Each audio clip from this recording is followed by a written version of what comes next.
Looking for an easy way to come up with video ideas that are high in demand for your YouTube channel? Well, there's a new tab in YouTube Studio called Research. It's a great native tool that automatically finds new video ideas for you for free in the form of unsatisfied search terms.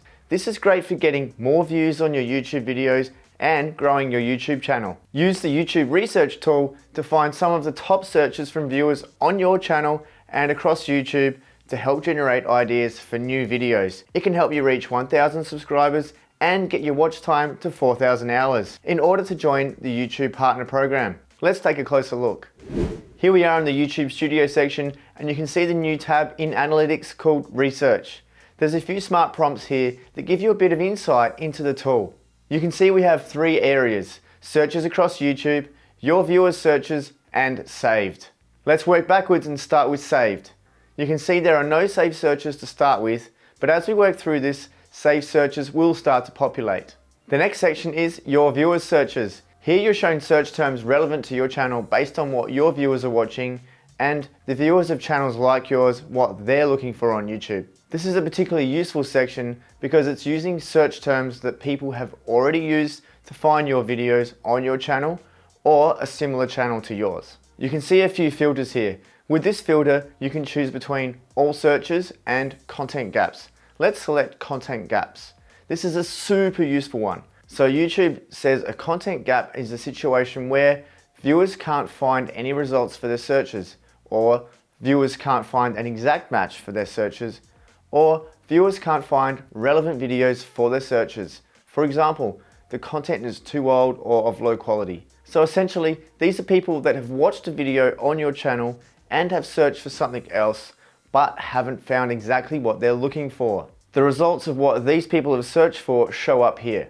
Google suggests that you use one of these content gaps as a starting point to research videos that don't exist or could be improved upon. Moving on to all searches now, this displays results from content gaps and combines them with organic search terms people are using to find your videos. These may be less useful than content gaps alone, but do experiment with these. But for now, let's just focus on content gaps. On the right here, it tells you what the approximate search volume is. Naturally, if you can create a video that has high search volume here and there's a content gap, you should be able to get some great organic traffic to that video. So focus on high or medium search volume rather than the low volume search terms displayed. I can then go through and save some of these for reference later by clicking the bookmark button. So let's select, say, these 2 and this one here. Down the bottom, you can access a couple of extra pages by clicking here. I can then go over to the 3 dots on the right and go straight to a Google Trend result for this search term. Now, watch this video above to learn about using Google Trends to help generate ideas for YouTube video content. The next filter is geography. Here you can filter to location and choose a particular region, or just select all for worldwide. For my channel, I know that 30% of my viewership comes from the USA, so if I really want to drill into some region-specific information here, I might select this region. However, for now, I'll just stick with worldwide, so I'll click all and then apply. Let's move over to searches across YouTube.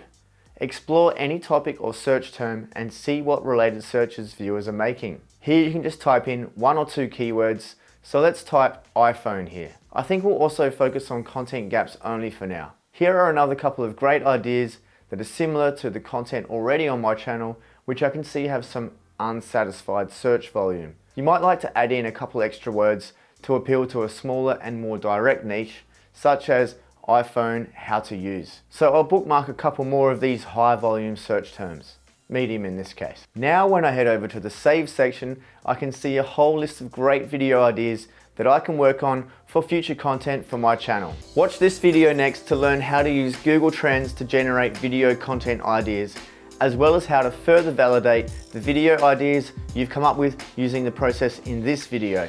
I'll see you there.